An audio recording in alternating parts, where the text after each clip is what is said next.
1952, Rochin versus California is the first time the United States Supreme Court had a chance to talk about the extraction of items or substances from the human body. The Rochin involved a particularly nasty case, a 1949 LAPD investigation where they went into an individual's house without a warrant. Again, remember, this is pre-Mapp versus Ohio. This individual apparently, in order to hide evidence, ingested some controlled dangerous substances. The police stuck their arms down his throat and were not able to pull it back out. So they took him to the hospital where his stomach was forcibly pumped out so the police could get the evidence that they needed to prosecute this individual.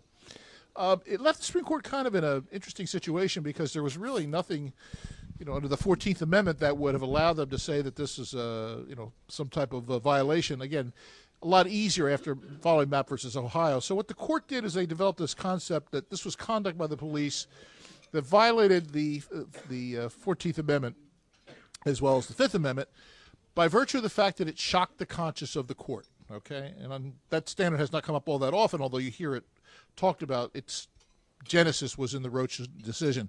There followed another case a few years later, Breithaupt versus Abram. By the way, the Rochin case is at 342 U.S. 165, 1952 decision. The Breithaupt case is much later, 352 U.S. 432. This is an actual drunk driving case where the defendant was unconscious, taken to a medical facility, and while he was unconscious, in a position where he couldn't protest or give his consent one way or the other, blood sample was taken from his body for the use of a prosecution.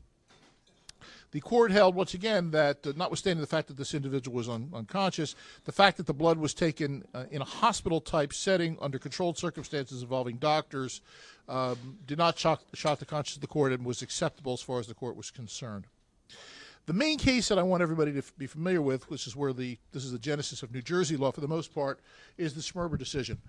And you're going to see as we talk about this language in Schmerber that it plants little seeds that are still very much in play in New Jersey all these years later. This is 1966 or however many years ago that was. Johnny, what does it say there? Similarly, we are satisfied that the test chosen to measure petitioner's blood alcohol level was a reasonable one. Extraction of blood samples for testing is a highly effective means of determining the degree to which a person is under the influence of alcohol. Such tests are a commonplace in these days of periodic physical examination, and experience with them teaches that the quantity of blood extracted is minimal, and that for most people, the procedure involves virtually no risk, trauma, or pain. Petitioner is not one of the few who, on grounds of fear, concern for health, or religious scruple, might prefer some other means of testing, such as the breathalyzer test petitioner refused. We need not decide whether such wishes would have to be respected. Thanks a lot, Supreme Court. You're really a pal, okay?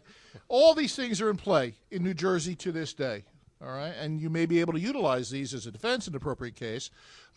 Fear, concern for health, religious scruple. That's going to have a lot of play in New Jersey, I would think. That hasn't come up in the case law, but the others have. Prefer some other means for testing, such as the breathalyzer test, and you're going to see when we talk about this in the context of the Ravoto case, the Supreme Court of New Jersey is kind of into this a little bit. All right, Johnny, go. Finally, the record shows that the test was performed in a reasonable manner. Petitioner's blood was taken by a physician in a hospital environment according to accepted medical practices. We are thus not presented with the serious questions which would arise if a search involving use of a medical technique, even if of the most rudimentary sort, were made by other than medical personnel or in other than a medical environment. For example, if it were administered by police in the privacy of the station house. To tolerate searches under these conditions might be to invite an unjustified element of personal risk of infection and pain. So now you see the genesis of this requirement for the admissibility of these tests in court, that it was taken in a medically acceptable manner by medically trained personnel, all right? Now, medically acceptable manner, is going to be usually by somebody who's a licensed phlebotomist. Could be in an area, I would imagine it's going to be in a hospital setting or, doctor's office or some setting that is medical in nature as opposed to a police-dominated type atmosphere. And you're going to see in some of the statutes we're talking about, too, as one of the 2A statutes in particular, that the legislature has kind of engrafted this into the law. Johnny, what's your experience about police trying other types of ways of taking blood, from EMTs out on the street or during roadblocks and things like that? Anything happen? Is that getting any traction in the United States? In Arizona, that's the predominant way of getting blood test evidence is with actual blood withdrawal. In New Jersey, you only really see it in accident cases by nurses or trained technicians. Lots of resistance to hospitals these days in terms of actually doing the procedure, but more importantly, to coming to court and testifying about it. You may see a trend in our state to have police officers who are otherwise authorized to withdraw blood being called upon to do that in a medically acceptable area, maybe a hospital or something of that nature, so that gets rid of the problem of having someone who's not anxious to come into court. Watch for that developing in the case law as a result of you'll see as the steps that are going forward based on some constitutional issues we'll be talking about. All right, here's Ravoto. I thought that the law was in our state that you don't have a right to refuse to give blood, and the police could basically just use force to take the blood sample from you if they so desired. There was an earlier case called State versus Woomer, W-O-O-M-E-R, which is in your materials, which seemed to me to stand for that proposition, and there was never really any idea that the police had to use a reasonable amount of force. But when you stop to think about it, the requirements of the Fourth Amendment always place upon the police the obligation to act reasonably, including utilizing a reasonable amount of force in the extraction of blood. So the Ravoto case involved a situation where the police used an enormous amount of force to extract a blood sample. What do they say about it, Johnny? With or without a warrant, the police may not use unreasonable force to perform a search or seizure of a person. The reasonableness inquiry in an excessive force case is an objective one. The question is whether the officer's actions are objectively reasonable in light of the facts and circumstances confronting them without regard to their underlying intent or motivation. More specifically, Graham instructs courts to employ a balancing test to determine whether the use of force in a given case is reasonable.